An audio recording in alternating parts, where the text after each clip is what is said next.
national. C'est ça l'idée en fait.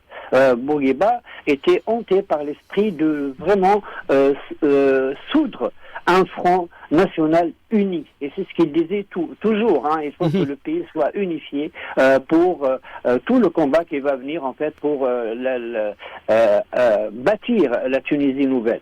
Donc, juste après, le 15 avril 1956, c'est-à-dire juste presque 20 jours après les élections de la Constituante, est formé le premier gouvernement indépendant, dit gouvernement de l'indépendance, ou dit aussi gouvernement Bourguiba.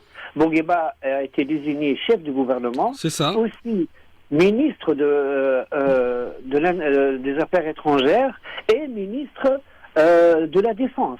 Autant vous dire que la France, malgré l'indépendance, elle gardait le sud tunisien qui était toujours occupé militairement. Et c'est pour ça que le poste de ministre de la Défense était important, quoique ces deux ministères n'existaient pas encore. Ils vont être créés le même jour, de toutes pièces. De toutes pièces, en fait. Comme je disais, la Tunisie, en fait, à cette période, c'était vraiment un champ vide. Et d'ex nihilo, l'État commence à se construire lui-même. Donc, 3 jours après, regardez bien comment... la chronologie des événements. Exactement. Je vous parle de mémoire, donc j'ai rien devant moi. Donc, le 18 avril 1956, Bourguiba allait toucher directement les assises essentielles de la monarchie, s'agissant bien de ses ressources financières. Il les a amputées de 4/5. Imaginez. Donc, c'était... parce que ces ressources-là étaient allouées à la famille du bey et à tous ses descendants. À tous les descendants de toute la famille. De toute la famille, oui, c'était extraordinaire. C'était exorbitant pour un État pauvre qui n'avait pas les moyens. Imaginez pour payer, on n'avait même pas encore, on avait un noyau de garde nationale, pas de police encore. Même pas. Même pas, 250.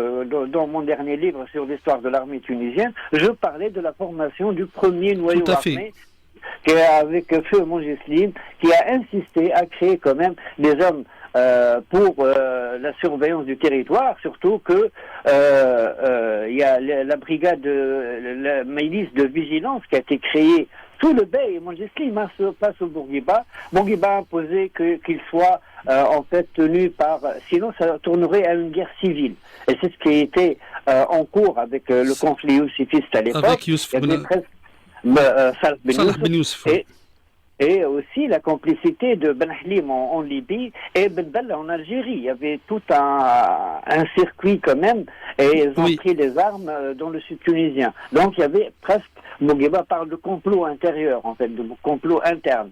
Donc l'État était face à un danger éminent, en fait, le danger qu'il qualifiait en fait intérieur, et de plus que la présence militaire française était bien là, au sud de la Tunisie, et la base aéronavale de Bizerte.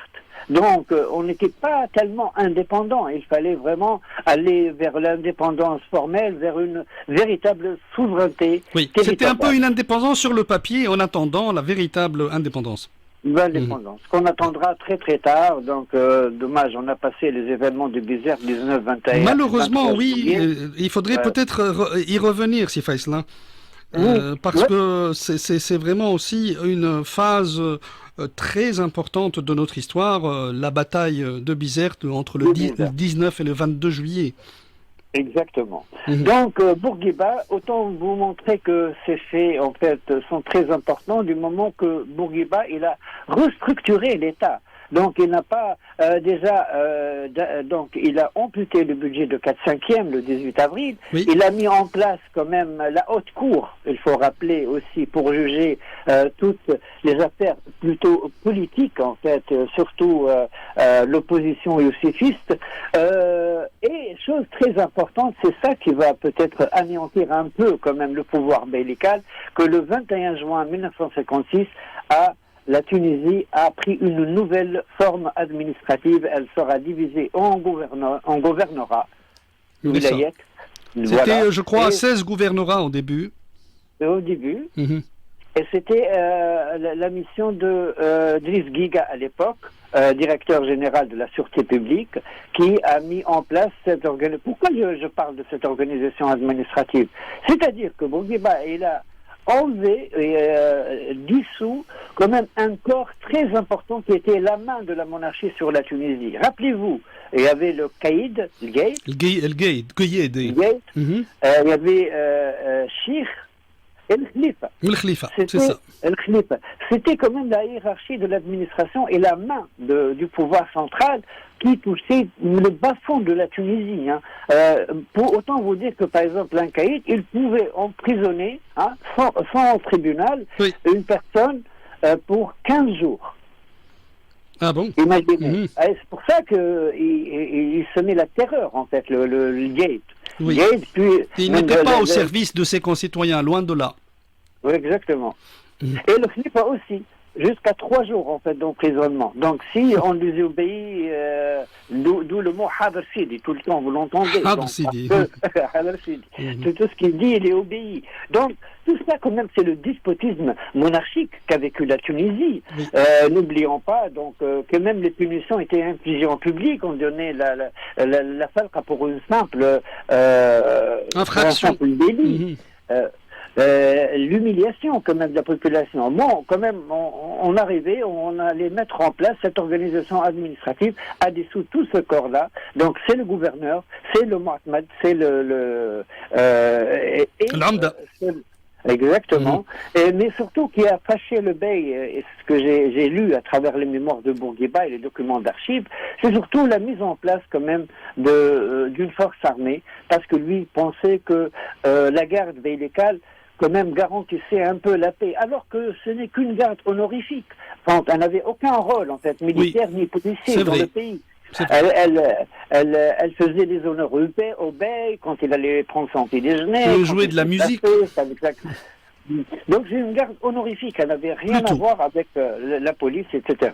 Donc oui, c'est-à-dire méthodiquement, Bourguiba, il allait petit à petit à grignoter dans le pouvoir de la monarchie, donc plus de base financière, nouvelle organisation administrative, le CSP, en fait, le code du statut personnel, le 3 août promulgué et annoncé par Ahmed Meskili, mais qui sera officialisé le 13 août. Et c'est fait exprès, l'intelligence quand même de Bourguiba. Et puis surtout sa politique des étapes.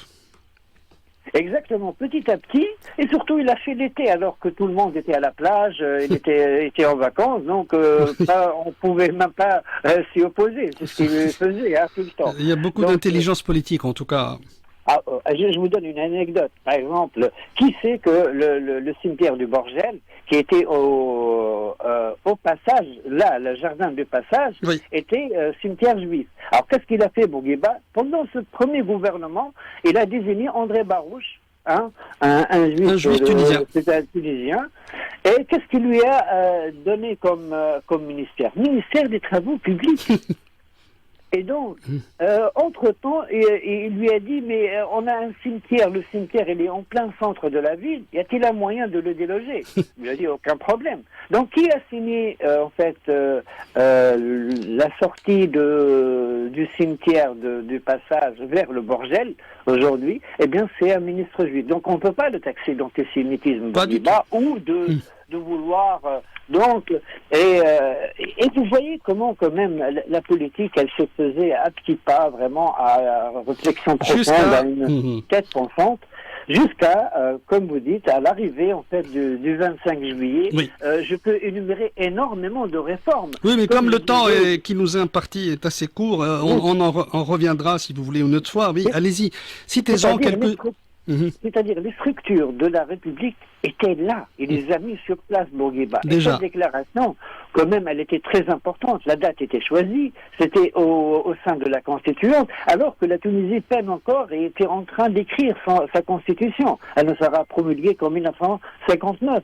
Oui. Donc, tout ça, autant vous dire que cette déclaration était quand même l'acheminement ou le cheminement qui a été fait depuis l'indépendance jusqu'à ce 24 juillet. Et cette sortie, en fait, au public, au sein de la Constituante, de déclarer que la Tunisie est désormais une république, était quand même un événement majeur dans l'histoire de la Tunisie. Donc Bourguiba, il a bien préparé son terrain, il a bien préparé cette République, c'est-à-dire le jour de sa déclaration, les structures étaient bien là, comme j'ai dit, sur le plan administratif, alors qu'on oublie quand même le 30 juin était le décret qui a fondé l'armée tunisienne. Oui. Le 6 septembre, quand même, la garde nationale qui a été décrétée. Donc voilà, les institutions étaient bien là. Quand il a vu que tout se mettait en place et qu'il a mis les ministres, en fait, qui lui sont inféodé, bien sûr, puisque c'est le parti du Stour à l'époque. Il n'a rien laissé finalement à la monarchie comme pouvoir, ni administratif, ni financier, ni même en fait de promulguer les lois, parce que ça se faisait par le biais de la constituante qui faisait passer les lois. Donc même l'écriture en fait de ces lois, on oublie quand même qu'on était dans une période quand même de fondation, de création de toutes les institutions de cette République. Oui, alors merci beaucoup Sir Faisal. En tout cas, on y reviendra puisque le 3 août, ça correspond aussi à une date très importante. C'était la naissance de feu Moujahid Akbar, le président Habib Bourguiba, et peut-être qu'on aura des histoires et des anecdotes à nous raconter, je pense. Ah oui, énormément. C'est une personne qui a traversé le siècle quand même, tout le XXe siècle, et sa mémoire, heureusement que Sqan, en fait, c'est pas un palais. Moi, je dirais la résidence. Vous l'avez visité. Oui, grâce à vous d'ailleurs, si Faisal, encore une fois. Non, mais pas du tout, mais c'est notre mémoire commune, en fait. C'est notre mémoire commune, effectivement. En fait. Oui. Et vraiment, je dis à tout le monde de passer, quand il passe à Monastir, c'est une très belle ville. D'aller jeter un coup d'œil, oui. Jeter un coup d'œil quand même, regarder la modestie de ce personnage. Beaucoup croient qu'il a dilapidé l'argent. Non, pas du tout. Pas du tout. Et il faut se rendre compte de ce personnage quand même. Et moi, j'étais étonné de lire un livre vraiment d'auteur. J'ai acheté un livre comme ça sur les petites librairies de Saint-Michel, les 100 personnages du XXe siècle. Et figurez-vous, je vous assure. Bourguiba y figure. Bah oui, je n'en doute pas. Merci beaucoup, Sir Faisal Cherif. Je rappelle que vous êtes historien, spécialiste de l'histoire contemporaine. Rendez-vous le 3 août prochain. Merci encore une fois. Merci. Allez, bonne journée à vous également pour la fête de la République.